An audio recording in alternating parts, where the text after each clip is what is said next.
Estamos de vuelta con todas las noticias internacionales en directo a América de France 24. Muchísimas gracias por elegirnos. Yo soy Rosa Pérez Masdeu. Vamos con los titulares.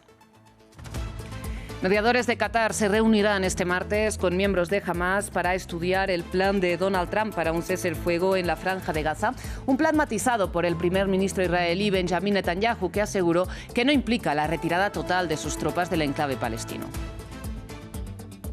Cuenta atrás para el cierre administrativo en Estados Unidos. Los republicanos deben convencer a 10 demócratas en el Senado antes de la medianoche para que aprueben los presupuestos y no se paralice el gobierno federal.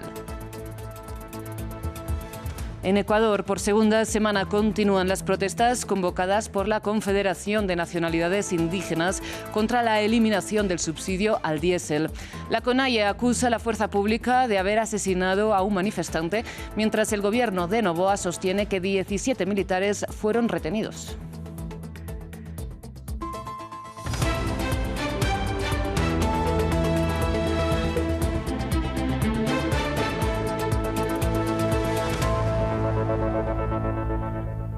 Iniciamos en Medio Oriente. Un portavoz del gobierno de Qatar aseguró que los mediadores se reunirán con Hamás este martes para estudiar el plan de paz de Donald Trump para la Franja de Gaza.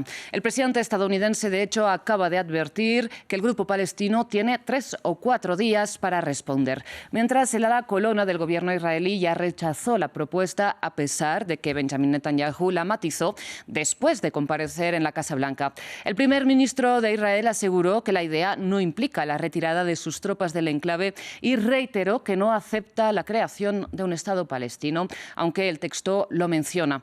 A continuación, veamos exactamente qué puntos figuran en el proyecto. Según el plan de 20 puntos de Donald Trump para la paz en Gaza, el primer paso sería un alto al fuego inmediato.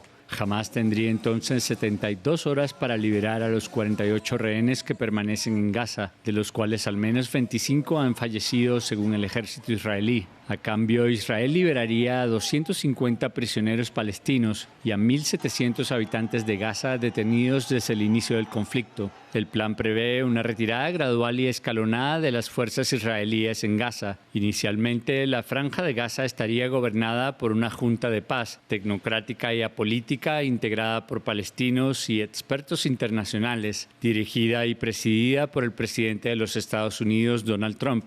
El ex primer ministro británico Tony Blair también desempeñaría un papel en esta organización. Se prohibiría jamás desempeñar cualquier función en el gobierno de Gaza, mientras que los miembros de Hamás se beneficiarían de una amnistía si depusieran las armas y aceptaran coexistir pacíficamente con Israel. El marco incluye también planes para invertir en Gaza y reconstruir el territorio devastado. Tan pronto se firme el texto, se restablecerá el acceso a la ayuda humanitaria, supervisada por organismos como las Naciones Unidas y la Cruz Roja Internacional.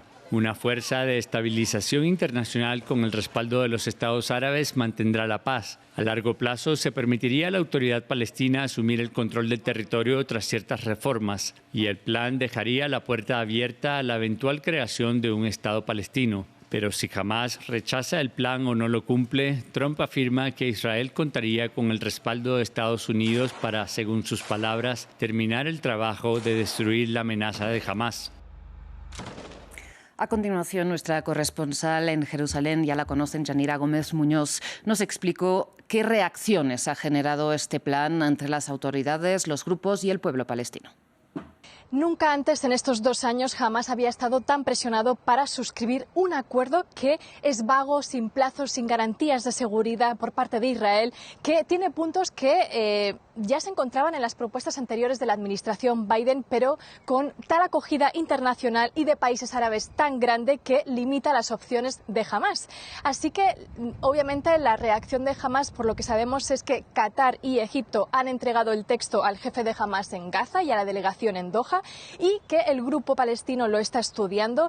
Es probable que, obviamente, dé un feedback o pida aclaraciones y que estas puedan extenderse varios días, y así lo ha transmitido, de hecho, como decías, Qatar. Básicamente la idea de que, pese a que tiene el grupo este texto, requiere de varios días, porque es demasiado pronto tener una respuesta y, como bien mencionabas, esta noche Qatar se va a reunir con esta delegación en Doha y también con una delegación de Turquía allí en el país, y todavía estamos a la expectativa de estas reuniones. Por lo pronto, obviamente, son puntos que le fuerzan a rendirse, desarmarse o aceptar una presencia militar de Israel mucho mayor, y esto no va a ser fácil. El director de la oficina de medios del grupo ha dicho que el plan es un intento de imponer a los palestinos una nueva tutela que legitime la ocupación israelí como en Cisjordania. Por su parte, la Yihad Islámica Palestina desde la Franja ha dicho que es una receta para seguir agrediendo al pueblo palestino. Israel y Estados Unidos intentan imponer lo que no han conseguido con la guerra, cito textualmente. Por el lado de la Autoridad Nacional Palestina desde Cisjordania ocupada, ha reconocido, ha dicho, los esfuerzos sinceros de la administración Trump para alcanzar un acuerdo regional y una paz, en su línea, obviamente, de autoridad que coopera desde hace muchos años, desde hace décadas, con Israel y Estados Unidos, y que se está mostrando, está haciendo todos los deberes y de ser buen alumno en cuanto a esas reformas políticas y educativas que se le está exigiendo para estar en ese futuro de la Franja de Gaza. Desde Gaza, los palestinos saben que el plan favorece, mejor dicho, a Israel, y lo ven con escepticismo, pero lo que quieren es simplemente que cese la muerte y los bombardeos.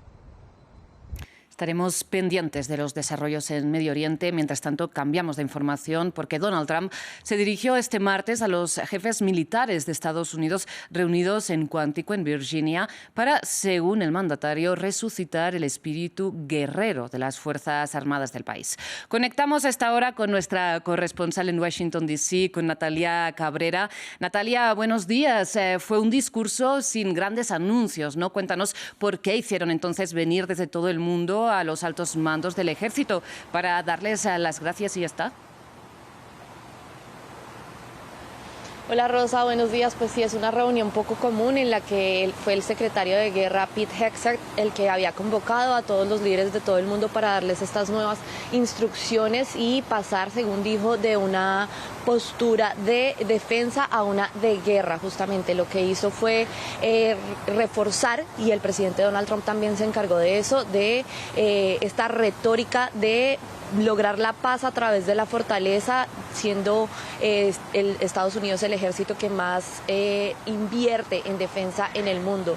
Y para esto, para estar en línea con esta retórica, lo que dijo Hegseth es que él les instruía a tomar a partir de ahora 10 directivas que deben adoptar o, según sus palabras, deben irse de sus cuarteles, y asegura que son justamente para terminar con estas décadas de decadencia que han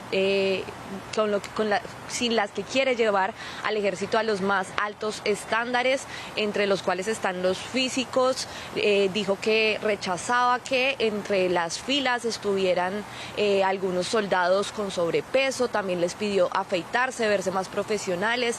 Los va a someter a pruebas físicas 2 veces al año, e incluso dijo que las mujeres, si al someterse a estas pruebas ya no pueden terminar en puestos de combate, que eso estaría bien con él.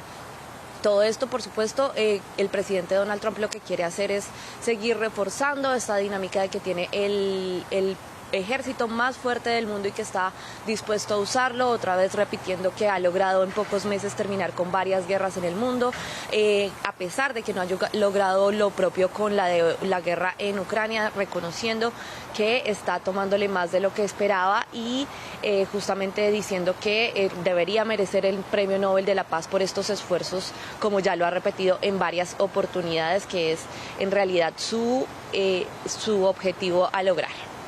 Bien, Natalia, y en un discurso en aparente contradicción a lo prometido en campaña, en que aseguró que replegaría el ejército en la frontera, seguiremos a qué sucede. Mientras tanto, las horas pasan, ¿no? Y el gobierno podría enfrentar un nuevo shutdown, un cierre administrativo, si los republicanos no logran convencer a los demócratas de aprobar sus presupuestos. ¿En qué van estas negociaciones? Cuéntanos.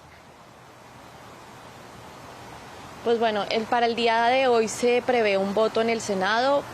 Tiene que ser antes de la medianoche, a las 11:59, cuando se venza este presupuesto, pero lo que pasa es que los republicanos, a pesar de que tienen la mayoría en el Senado, se necesitan 60 votos para aprobar cualquier ley presupuestaria y pues en el momento solo cuentan con 53, necesariamente necesitan al menos 7 votos de los demócratas, y en este sentido ayer hubo una reunión en la Casa Blanca entre el presidente Donald Trump, que recibió a los líderes demócratas, a Schumer y a Hakeem Jeffries, pero no hubo ningún avance porque están justamente estancados en una medida, por lo menos temporal, que financiaría el gobierno hasta el 21 de noviembre, pero lo que están exigiendo los demócratas es que en ese presupuesto temporal se incluya una extensión de los subsidios de salud del programa de Obamacare y que se revierta también algunos recortes que se hicieron a Medicaid y que fueron aprobados en este megaproyecto del presidente Donald Trump, que fue bautizado el Big Beautiful Bill, pero los republicanos insisten en que este financiamiento y estas políticas deben separarse, que los demócratas